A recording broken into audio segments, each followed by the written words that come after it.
आप देख रहे हैं यूट्यूब चैनल कॉमिक्स तक। आज की कहानी का नाम है दोस्तों लहू के प्यासे। आप देख रहे हैं इस कहानी का शानदार पोस्टर।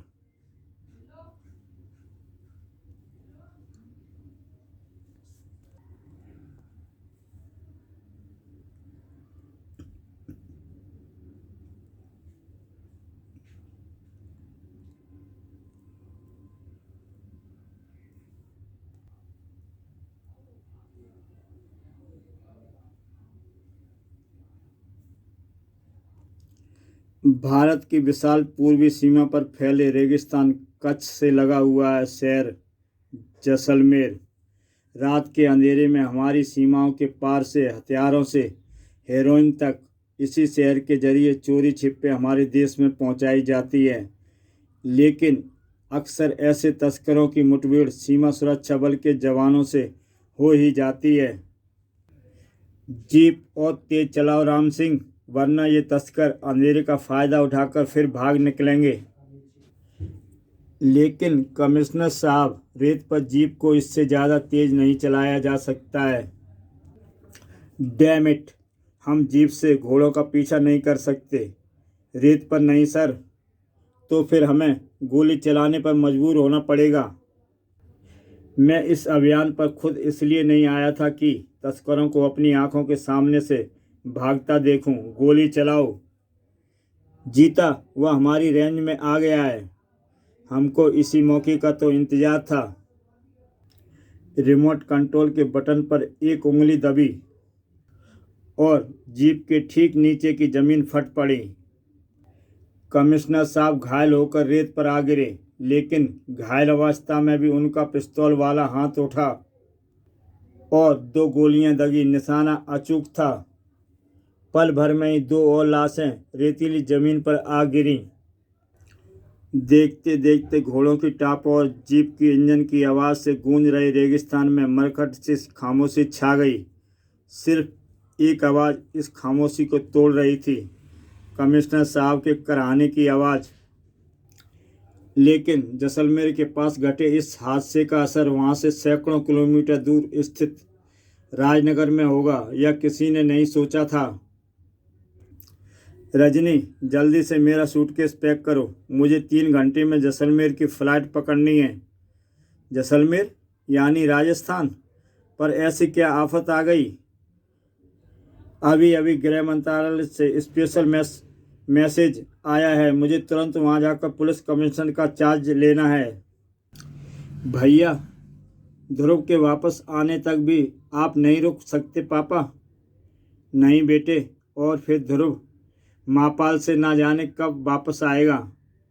मेरे और ध्रुव के पीछे मम्मी का ख्याल रखना श्वेता। विदाउट फेल पापा। बेस्ट ऑफ लक पापा, अपना ख्याल रखिएगा जी। तुम फिक्र मत करो। बाय श्वेता। इस वक्त श्वेता और रजनी में से कोई भी यह नहीं जानता था कि वे आईजी राजन को मौत के मुंह में भेज रहे हैं, और उनको यह आभास 3 दिन बाद तक भी नहीं हुआ था। और तब मम्मी, भैया आ गया। ओह, कैसा है मेरा बेटा? 3 दिनों में ही दुबला हो गया तू। क्यों झूठ बोलती हो मम्मी? भैया तो खा खा कर बरगद जैसा फूल गया है। तो तू कौन सी मेरे जाने से सूख कर कांटा हो गई है? कांटा हो मेरे दुश्मन। 3 दिनों तक तुम्हारा खाना भी मम्मी मुझे ही खिलाती थी ना। अच्छा, अब दिखाओ मेरे लिए क्या लाए हो मापाल से। जल्दी दिखाओ जल्दी। अरे, उसको ज़रा आराम तो कर लेने दे। तू तो भूत की तरह उसके पीछे पड़ गई। मैं 1 मिनट में आया मम्मी। पीटर का चेहरा देखकर ध्रुव तुरंत समझ गया कि मामला गड़बड़ है। Welcome home captain. क्या बात है पीटर, तुम इतने परेशान क्यों लग रहे हो? आज सुबह ही सीबीआई का जैसलमेर से एक मैसेज कमांडो हेडक्वार्टर में आया है। कमिश्नर राजन लापता हैं। पापा लापता हैं जैसलमेर से? लेकिन वे जैसलमेर गए ही क्यों? जैसलमेर में तस्करों का आतंक बहुत बढ़ गया है। 5 दिन पहले उनसे एक मुठभेड़ में वहां के पुलिस कमिश्नर बुरी तरह जख्मी हो गए। तस्करों के डर से और कोई उस इलाके का चार्ज नहीं ले रहा था, तो आईजी सर ने यह बीड़ा उठाने का फैसला कर लिया। इसलिए वे जैसलमेर गए थे और कल रात वे रहस्यमय तरीके से लापता हो गए। मम्मी पापा सलमेर गए हैं और आपने मुझे बताया ही नहीं। मैं उनसे मिलने जाऊंगा अभी। जाना क्यों है, फ़ोन से बात कर ले। अब थोड़े दिन मेरे पास भी रहेगा या नहीं। मैं उनके लिए मापाल से स्पेशल सिगार लाया हूँ मम्मी, वे सब खराब हो जाएंगे। तो फिर जाओ, सबको पापा का ही ख्याल है, मम्मी को तो कोई पूछता ही नहीं। पूछता क्यों नहीं मम्मी, पापा सबसे पहले तुमको ही तो पूछते हैं। चल हट शैतान, अच्छा जा, पर जाना और लौटना फ्लाइट से वापस आ जाना। पापा के पास जा रहे हो भैया, मैं भी तुम्हारे साथ चलूँगी। तू क्यों, तू वहाँ क्या करेगी। क्या करूँगी, अरे वहीं तो तुम करोगे, पापा से मिलूँगी और बातें करूँगी, और वो भी बिना हकलाए। हे भगवान, अब इस मुसीबत को कैसे टालूँ। हाँ हाँ, तू घर बैठे बोर हो जाती होगी। तू ऐसा कर, अपने दोस्तों के साथ पिकनिक प्रोग्राम बना ले। पिकनिक प्रोग्राम खंडाला का, अरे जहन्नुम का बना ले, लेकिन मम्मी तक अकेली रहेगी क्या। अपनी कमांडो फोर्स से पहरा देने को कह जाना। ठीक है, दोनों जाओ। श्वेता भी बहुत दिनों से कह रही थी बाहर नहीं गई है। मुझे तो वैसे भी अकेले रहने की आदत पड़ चुकी है। थैंक यू मम्मी, निकालो 1000 रुपये। सॉरी मम्मी, लेकिन मेरे पास और कोई रास्ता भी तो नहीं है। और अगले दिन सुबह सुबह ध्रुव सलमेर के एयरपोर्ट से बाहर निकला तो उसकी हर हरकत पर तेज निगाहें गड़ी थीं। टैक्सी, देख माधव, मैं कहता था ना कि नए कमिश्नर पर हाथ मत डाल, क्योंकि उसके बेटे का नाम सुपर कमांडो ध्रुव है। यह मैं भी जानता हूँ और महाराज भी। अरे इसी बला को बस में लाने के लिए ही तो महाराज ने अब तक कमिश्नर को जिंदा रखा है। तू उतना ही कर जितना तुझसे कहा गया है। चल, वह जा रहा है। ध्रुव इस बात से बेखबर था कि उसका पीछा शुरू हो चुका है। महाराज X010 हेयर शेर पिंजरे में आ चुका है। इस वक्त वह सावई रोड पर दक्षिण की तरफ जा रहा है, शायद लोमड़ियों की माद में। लोमड़ियों की माद यानी पुलिस हेडक्वार्टर। मैसेज मिल गया, पीछा जारी रखो। ट्रांसमीटर पर एक दूसरा बटन दबा। दूसरे छोर पर मैसेज लेने वाला तैयार बैठा था। तुम्हारा शिकार इस शहर में आ चुका है कैक्टस। मुझे पुलिस की उतनी फिक्र नहीं है जितनी इस छोकरे की। आप इसकी चिंता सेवक पर छोड़ दें महाराज। कैक्टस पिछले 72 मिशनों में कभी ना कभी कामयाब नहीं हुआ, नाकामयाब। दूसरी तरफ आप पुलिस हेडक्वार्टर क्यों जा रहे हैं साहब, आप पुलिस वाले तो लगते नहीं। अपने काम से मतलब रखो ड्राइवर, और नज़रें सड़क पर रखो वरना एक्सीडेंट। ध्रुव की जवान पर मानो सरस्वती विराज रही थी। मैंने तुमसे पहले ही कहा था टैक्सी देख कर चलाओ। कौन है यह। अरे छोड़िए साहब, यह तो भीखामल है। ना जाने कितने सालों से भीख मांग रहा है। रोज़ किसी न किसी गाड़ी से टकराता रहता है, पर मरा आज तक नहीं। शट अप, अपनी गलती को इस बेचारे के सिर पर क्यों मढ़ रहे हो। आप ठीक तो हैं ना बाबा। सहानुभूति के 2 बोल सुनते ही बूढ़े भिखारी की आंखें डबडबा आईं। रहने दो बेटा, ऐसी चोटें और गालियां खाना तो अब मेरी जिंदगी का हिस्सा बन गया है। मैं भी कभी 10 भिखारियों को दान दिया करता था, बहुत पैसा था मेरे पास। लेकिन जब से मेरा इकलौता बेटा नशे की लत में पड़कर अपनी जान गंवा बैठा, तब से मेरा कारोबार की तरफ से ध्यान हट गया। मेरा कारोबार धीरे धीरे चौपट होने लगा और आखिरकार नौबत भीख मांगने तक आ गई। पर तुम जाओ बेटा, मेरे पीछे तुम अपना समय क्यों नष्ट करते हो। साहब को तो सामने ही जाना है बुड्ढे, तू हट तो ये जाएं। पुलिस हेडक्वार्टर यहीं है साहब। तभी, लाओ साहब जी, तुम्हारा बक्सा मैं उठाकर पहुंचा दूं, 2 रुपये देना। तुम कौन हो। गरीब हूँ साहब जी, पेट पालने के लिए बोझ उठाने का काम करते हूँ। गरीब को दो पैसे कमाने का मौका दो ना साहब। नहीं नहीं, अपना सामान मैं खुद ही उठाता हूँ।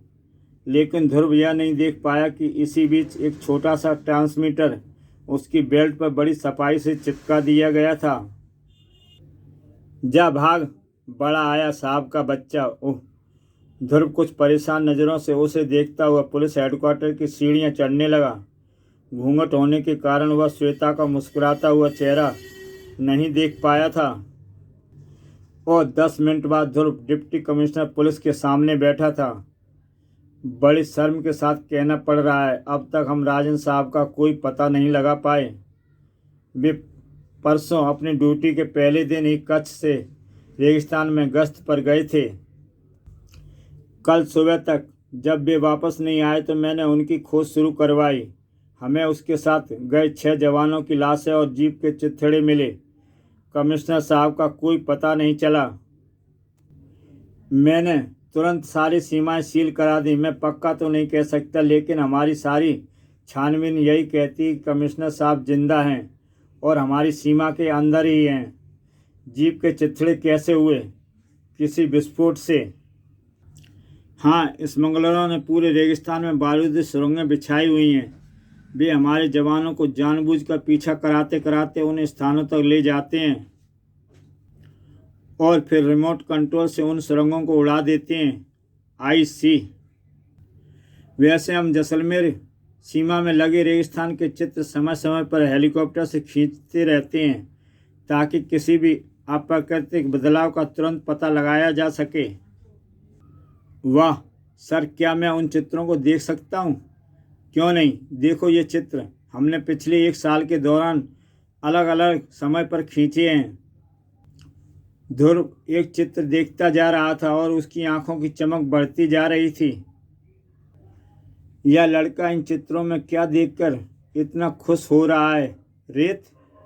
Thank you sir. अब अगर आप इजाज़त दें तो मैं अपनी छानबीन शुरू करना चाहता हूँ। इजाज़त कैसी?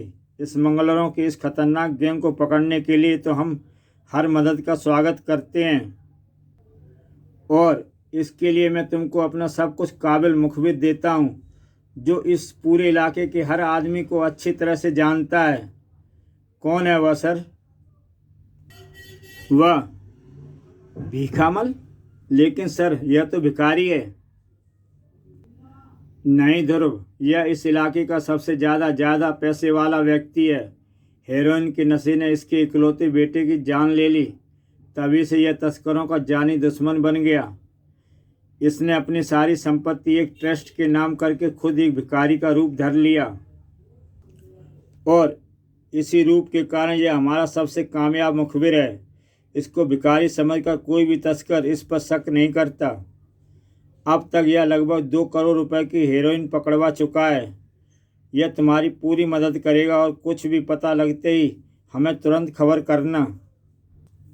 अपना सूटकेस पुलिस हेडक्वार्टर में ही छोड़कर ध्रुव जब बाहर निकला तो उसके दिमाग में पूरी योजना बन चुकी थी। जीता, वह बाहर आ रहा है। अरे बेटा, तुम तो वही हो ना जिसने अभी मुझसे बातें की थी? हाँ बाबा, मैं वही हूँ। तो मुझे ज़रा सड़क पार करा दे बेटा। ज़रूर, आइए बाबा। भीखामल दबी आवाज़ में फुसफुसाया। डिप्टी कमिश्नर साहब के इशारे से ही मैं समझ गया कि तुम हमारे ही आदमी हो। न जाने क्यों तुमको देखकर लग रहा है कि अब मैं अपने बेटे की मौत का बदला ले सकूंगा, लेकिन हमको सावधानी से मिलना होगा। हमारी हर हरकत पर नज़र रखी जा रही है। यह लौंडा क्या कर रहा है? भले दिल का लड़का है, भिखारी को सड़क पार करा रहा है। हम पर कौन नज़र रखे हुए है बताओ तो मैं उनसे ही कुछ जानकारी उगलवा लूँ। तुम्हारे ठीक पीछे एयरलाइंस की बिल्डिंग की छत पर 2 आदमी खड़े हैं, लेकिन मुड़कर मत। एकाएक भीखामल के चेहरे का खून निचुड़ गया। क्या हुआ? वह सामने हरी कमीज पहने और काला चश्मा लगाए जो आदमी खड़ा है वह कैक्टस है, इस गैंग का सबसे खतरनाक हत्यारा। लेकिन यह यहाँ पर क्यों आया है? मैं देखता हूँ। सड़क पार कराने के लिए धन्यवाद बेटा। यह तो हर अच्छे नागरिक का फर्ज है बाबा। मैं चलता हूँ। ध्रुव तेजी से उस तरफ बढ़ा जहां उसने 2 क्षण पहले कैक्टस को खड़े देखा था। लेकिन इसी बीच एयरलाइंस की छत पर घटनाएं तेजी से घटने लगी थीं। यह उधर क्या करने जा रहा है पता नहीं, लेकिन वह हमारी नज़रों से ओझल नहीं होना चाहिए। दोनों गुंडों को यह आभास नहीं था कि खतरा सिर पर आ चुका है। कौन हो तुम? कुछ काम है हमसे? चंडिका का अजीब सा रूप देखकर ना जाने क्यों दोनों गुंडे भय से सिहर उठे, पर जवाब नहीं मिला। और फिर जीता और माधव पर कहर टूट पड़ा। लड़ाई शुरू होने से पहले ही खत्म हो गई। बस मुझे और मत मारना। मुझे पता नहीं था कि घूंसे इतने जोर से भी लगते हैं। तुमने पूछा था इसलिए बता देती हूँ, मेरा नाम चंडिका है और अगर तुमने पुलिस के सामने अपना अपराध न कबूला तो मैं तुमको फिर ढूंढ निकालूंगी और उस बार अपने नाम का मतलब भी समझा दूंगी। दूसरी तरफ ध्रुव भौचक्का था। पूरे 5 मिनट से उस कैक्टस को ढूंढ रहा हूँ। अभी तो यहीं पर था, एकदम से ना जाने कहाँ चला गया। पर जाने दो, अगर इसके चक्कर में वे दोनों भी भाग निकले तो। मैं फिर मोड़ मुड़ते ही ध्रुव की नज़रें जिस दृश्य पर पड़ी उसके लिए वह कतई तैयार नहीं था। और फिर इन दोनों की तो हमें बहुत दिनों से तलाश थी, लेकिन हर कोई इनके खिलाफ रिपोर्ट लिखने से डरता था। तुमने इनको कैसे पकड़ा? पर मैंने इनको नहीं पकड़ा सर। अरे फिर और किसने इतनी हिम्मत है जो इन गुंडों पर हाथ भी डालें? हमें एक लड़की ने पकड़ा है साहब, पर हमें छोड़ना मत। हाँ साहब, वरना वह फिर कहीं मिल गई तो आप जो भी पूछें हम बताएंगे। फिर बाद में इनके अनुसार तो इन्होंने अपने बॉस को कभी देखा नहीं। उससे ये ट्रांसमीटर पर संपर्क करते थे। अपने बॉस को ये महाराज कहते हैं। इनका हिस्सा इनको डांक से मिल जाता है। काम की बात सिर्फ यही पता चली है कि कमिश्नर साहब अब तक जिंदा हैं। पापा जिंदा हैं? वाह! लेकिन कैसे और कहाँ हैं यह इनको नहीं पता। खैर इतना जानना ही बहुत है कि पापा जिंदा हैं, बाकी मैं पता लगा लूँगा। इन दोनों गुंडों ने यह बताया कि उनकी किसी लड़की से ने पकड़ा था। हाँ, कोई अजीब पोशाक और सुनहरे बालों वाली लड़की थी, चंडिका या ऐसा ही कुछ नाम था। चंडिका, तुम उसे जानते हो? हम सिर्फ एक बार मिले हैं सर, जब पशु मानवों से हमारा सामना हुआ था तब।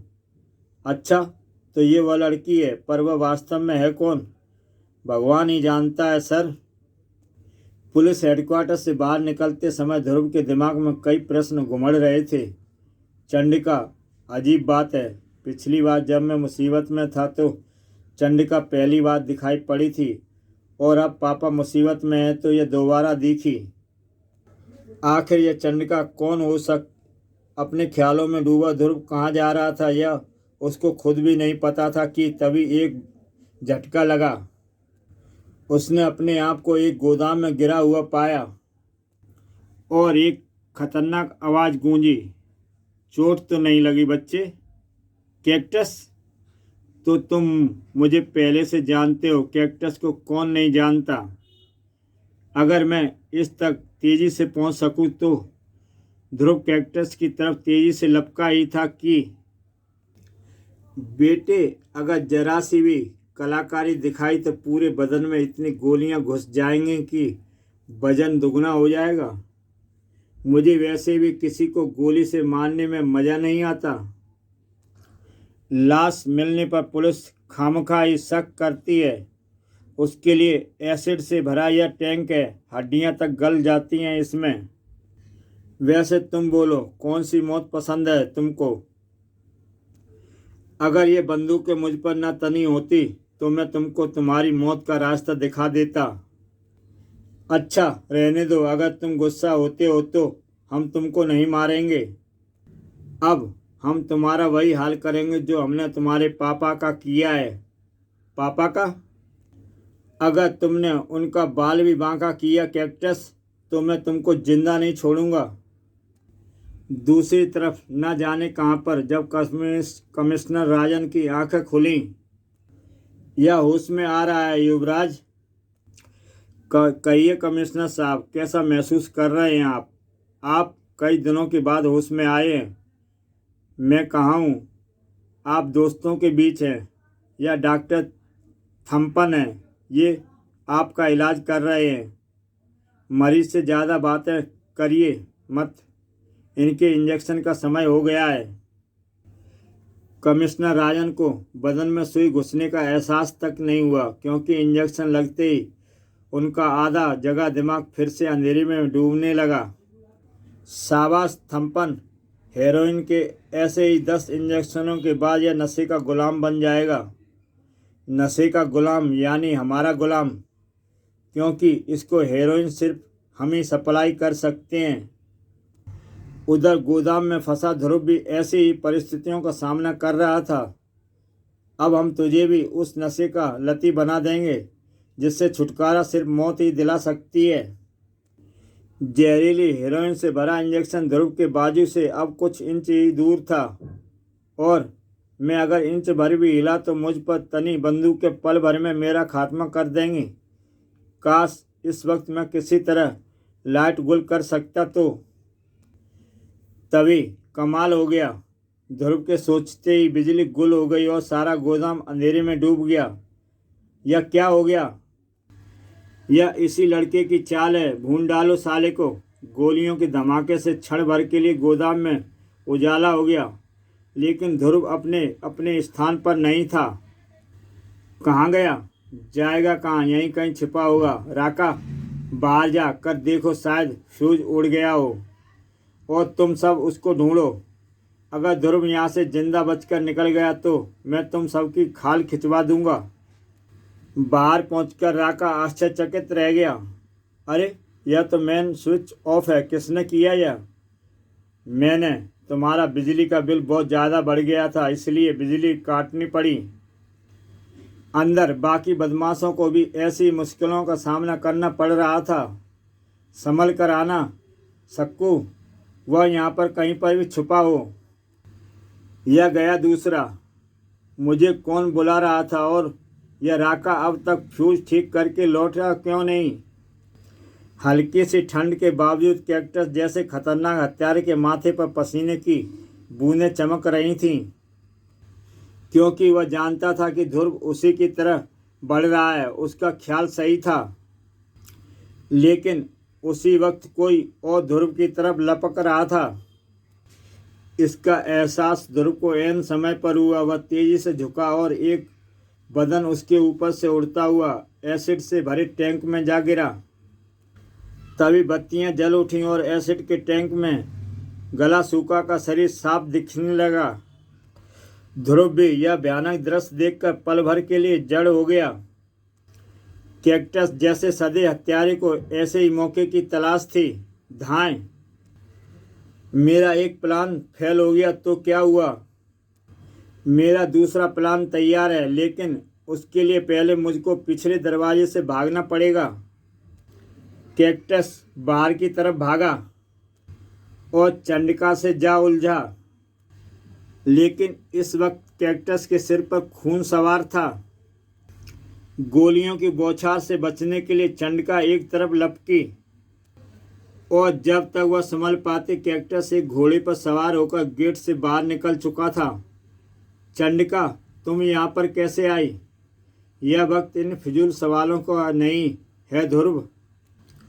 ओह, तुम्हारे माथे पर तो गोली का घाव है, इससे खून भी बह रहा है। चंडिका ने अपनी बेल्ट में से एक प्लास्टर निकाला। यह कम से कम घाव को तो ढक कर रखेगा। धन्यवाद। वैसे तुम ठीक कहा चंडिका, अब ज़्यादा वक्त नहीं है। मैं कैक्टस के पीछे जाता हूँ। तब तक तुम पुलिस को इस गोदाम के बारे में इन्फॉर्म कर दो।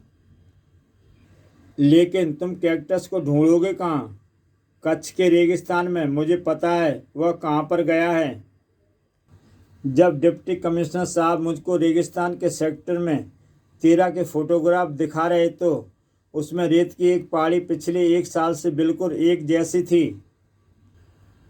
और यह असंभव है क्योंकि रेगिस्तान में हवा के बहाव से रेत की पहाड़ियों के आकार बराबर बदलते रहते हैं। इसका सिर्फ एक ही अर्थ हो सकता है कि वह रेत की पहाड़ी प्राकृतिक नहीं बल्कि आदमी ने बनाई है, और जाहिर है कि उसका इस्तेमाल गैरकानूनी कामों के लिए होता है। मुझे पूरा विश्वास है कि वह पहाड़ी किसी न किसी रूप में तस्करों का अड्डा है, और अगर मेरा ख्याल सही है तो कैक्टस निश्चित रूप से भागकर यहीं आया होगा। वह रही पहाड़ी, कैक्टस भी यहीं कहीं आसपास होगा। धाएं। तभी खामोश रेगिस्तान का एक गोली की आवाज़ से गूंज उठा। यह जरूर कैक्टस ने ही किया होगा, लेकिन यह मुझ पर सीधा निशाना नहीं लगा रहा है, बल्कि मुझे उन रेगिस्तान झाड़ियों के झुंड की तरफ धकेलना चाह रहा है। अब मुझको इसका खेल समझ में आ रहा है, और अगले ही पल मैं कहाँ चला गया।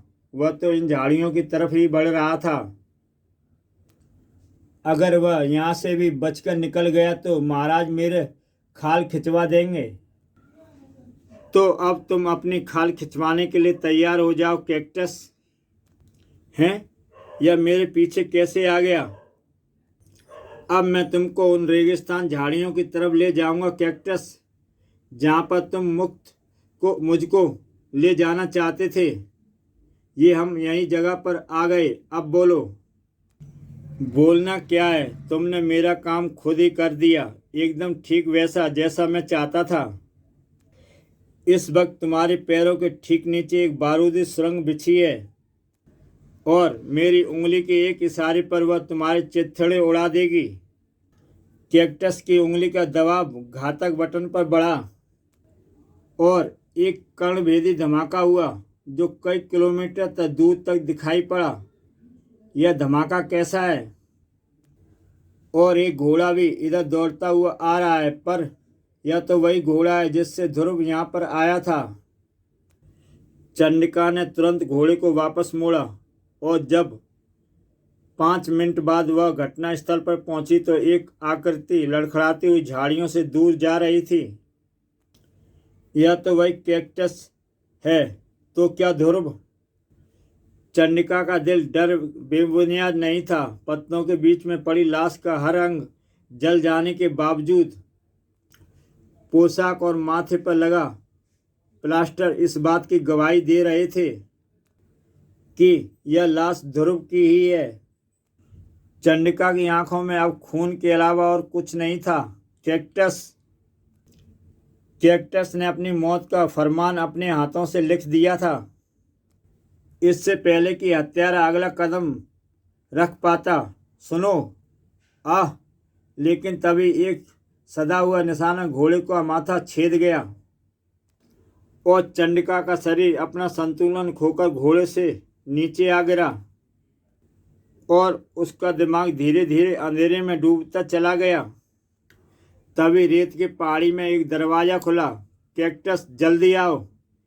एक हाथ में ध्रुव की बेल्ट लिए कैक्टस तेजी से गुफा की तरफ भागा। शाबाश कैक्टस, तुमने आज वह काम कर दिखाया जो दुनिया भर के अपराधी मिलकर नहीं कर पाए। महाराज तो तुझे इनामों से लाद संभल कर जग्गा। याद रखना, यह प्राचीन सुरंग है जिससे अकबर के हमले के समय राजा जयमल बचकर भागे थे। यहाँ पर सांप बिच्छू भी उसी समय से हैं। यह किस्सा मैं तेरे मुंह से हजारों बार सुन चुक रहा हूँ, लेकिन तुम इतने खामोश क्यों हो कैक्टस? अबे अंधे, देखता नहीं कि विस्फोट की लपेट में आकर इसका मुंह भी जल गया है, फिर बेचारा बोलेगा कैसे? ले, बातों बातों में हम किले तक पहुँचे गए, और वह रंजित युवराज कहाँ है? लेबोरेटरी में तुम्हारा ही इंतजार कर रहे हैं। और दूसरी तरफ चंडिका को जब होश आया, तुम चंडिका हो ना? ध्रुव ने मुझे तुम्हारे बारे में बताया था, लेकिन तुम यहाँ तक कैसे पहुँची? मैंने ध्रुव की बेल्ट में एक माइक्रो ट्रांसमीटर फिट कर दिया था। मैं उसी का सिग्नलों का पीछा करते करते यहाँ तक आ पहुँची। लेकिन क्या? बेल्ट, ध्रुव की लाश पर से बेल्ट गायब है, देखिए। ओह, कैक्टस जरूर उस बेल्ट को सबूत के तौर पर ले गया होगा कि उसने ध्रुव को मार डाला। अगर ऐसा है तो हम सिग्नलों का पीछा करके ध्रुव के हत्यारों तक पहुंच सकते हैं। यू आर राइट, जल्दी आओ। और किले में युवराज की जय हो। क्या खबर लाए हो कैक्टस? समाचार बहुत ही शुभ है युवराज। दुश्मन कुत्ते की मौत मारा गया। इस वक्त तो उसकी माँ भी उसकी लाश शायद ही पहचान पाए। सच? ध्रुव सच में मर गया? शाबाश कैक्टस, शाबाश। हम पूरी घटना तुम्हारे मुंह से सुनना चाहते हैं। बीच में बोलने के लिए माफ़ी चाहता हूँ युवराज। दरअसल जिस विस्फोट से ध्रुव मारा गया, कैक्टस भी उसी विस्फोट की चपेट में आ गया था। विस्फोट से इसका सारा मुंह जल गया है, इसलिए यह बोलने में असमर्थ है। हम तुम्हारे ठीक होने की प्रतीक्षा करेंगे कैक्टस। जग्गा, अब हमारी लैब में काफ़ी हेरोइन तैयार हो गई है। तुम आज फिर किले में माल लेकर सुरंग के रास्ते से रेगिस्तान जाओगे और फिर रेगिस्तान के सलमेर की तरफ आने की कोशिश करोगे, ताकि पुलिस को यह शक बना रहे कि यह सारी तस्करी सीमा पार से होती है और हम सलमेर में बैठे बैठे हीरोइन को भारत के कोने कोने में पहुंचाते रहे। जो आज्ञा युवराज। आओ कैक्टस, आज हम तुमसे बहुत खुश हैं। तुमने आज हमारे रास्ते का सबसे बड़ा कांटा दूर कर दिया, इसलिए हम एक दूसरे कांटे को निकालने का श्रेय भी तुमको ही देंगे। आओ हमारे साथ। शीघ्र ही। देखो वह रहा कांटा, और यह है कांटा निकालने का औजार, पोटेशियम साइनाइड से भरा इंजेक्शन। दूसरी तरफ ये सिग्नल उस पुराने किले से आ रहे हैं सर। असंभव, वहाँ पर तो कोई भी नहीं रहता। यह रहता है। नाथन, जीप और तेज चलाओ। उधर कमिश्नर राजन की तरफ मौत बढ़ रही थी और उनको एहसास तक नहीं था। इंजेक्शन की सुई बदन में घुसने ही वाली थी कि तभी युवराज, युवराज, बाहर पुलिस आ गई है। क्या? पुलिस यहाँ तक कैसे आ गई?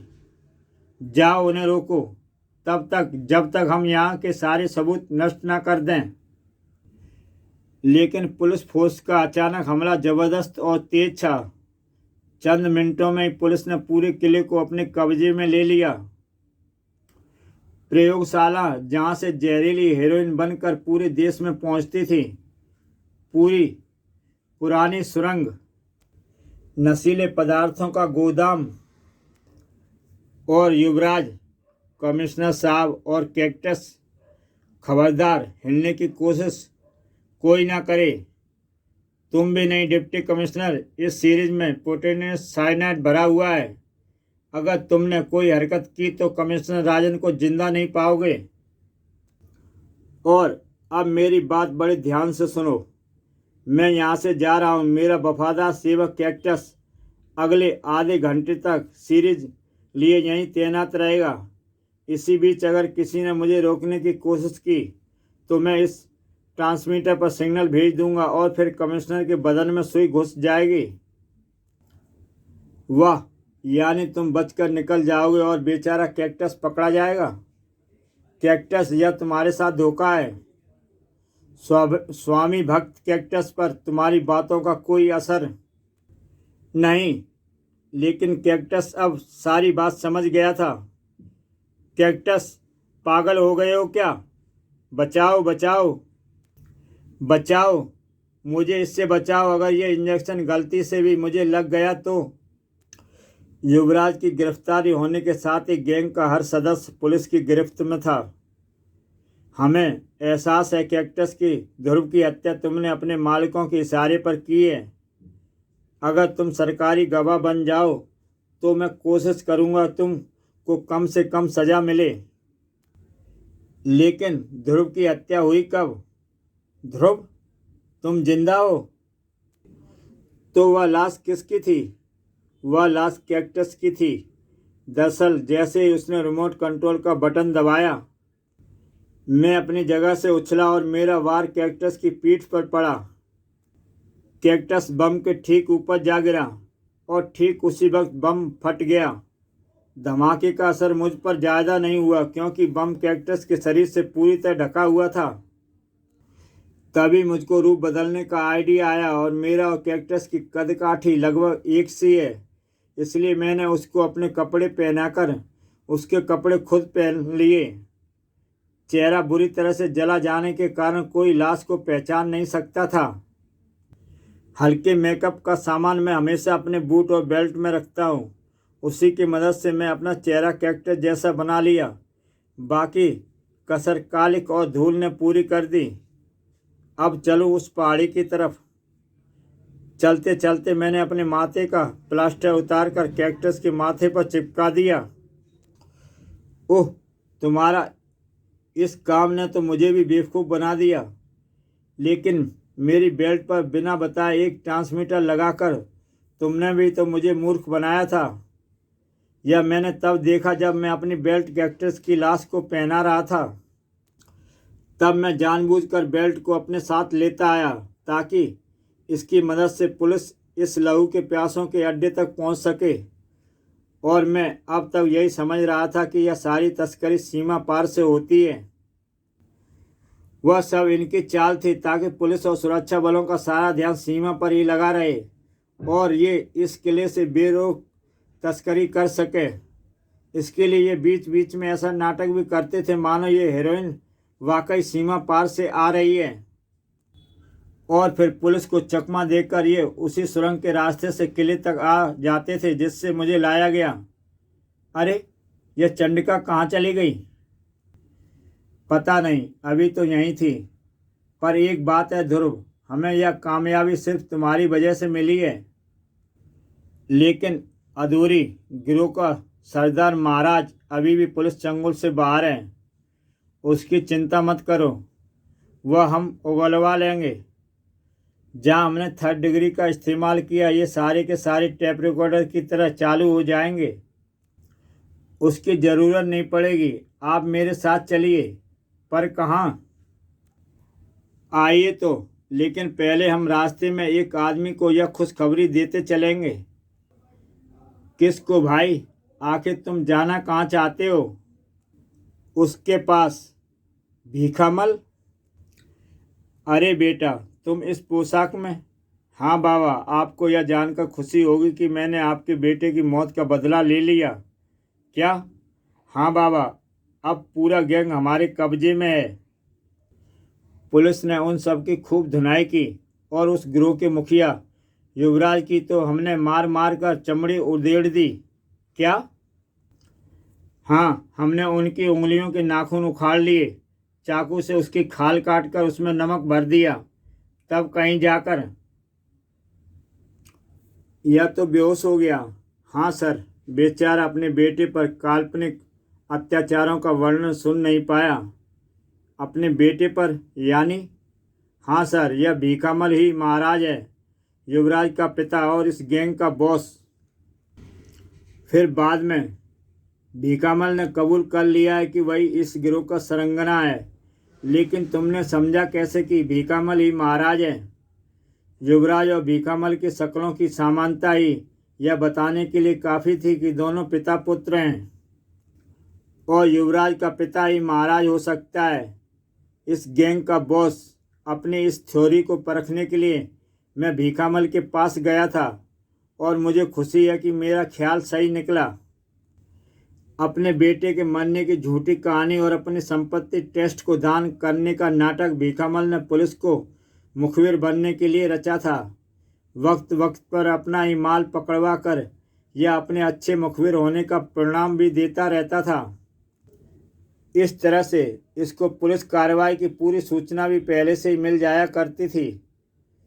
तुमने वास्तव में कमाल कर दिया ध्रुव। चलो, अब चूंकि इस क्षेत्र में तस्करों का आतंक समाप्त हो गया है, इसलिए अब मैं भी वापस राजनगर जा सकता हूँ।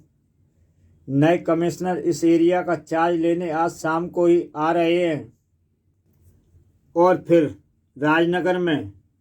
अरे, आपके सिर पर यह पट्टी क्यों बंधी है? कुछ नहीं, एक मामूली सा एक्सीडेंट हो गया था, पर अब तो घाव भी भर गया है। ओह, शुक्र है भगवान का। और तुम्हारे सिर का घाव कैसा है भैया? क्या पूछा? अरे अरे अरे, मैं क्या कह गई? मेरे सिर का घाव तो बालों से ढका हुआ है और अभी तक मैंने यहाँ पर किसी को इस घाव के बारे में बताया भी नहीं। फिर इसको कैसे पता चला? कहीं यही तो चंडिका नहीं? तभी, मम्मी मम्मी बचाओ, चूहा! ध्रुव श्वेता की चीख देखकर अपनी हंसी न रोक पाया। अरे, इसमें इतना हंसने की क्या बात है? चूहा बहुत खतरनाक जानवर होता है। अरे, मैं तुझ पर नहीं, अपनी सोच पर हंस रहा हूँ। मैं भी कितना गधा हूँ। यह डरपोक किसी जन्म में बहादुर चंडिका हो ही नहीं सकती। दोस्तों, अगर आप इस चैनल पर नए हैं तो मेरा ये चैनल सब्सक्राइब करें और देखें ऐसी बेहतरीन कहानियाँ। तो दोस्तों, कल फिर मिलता हूँ एक नई कहानी के साथ।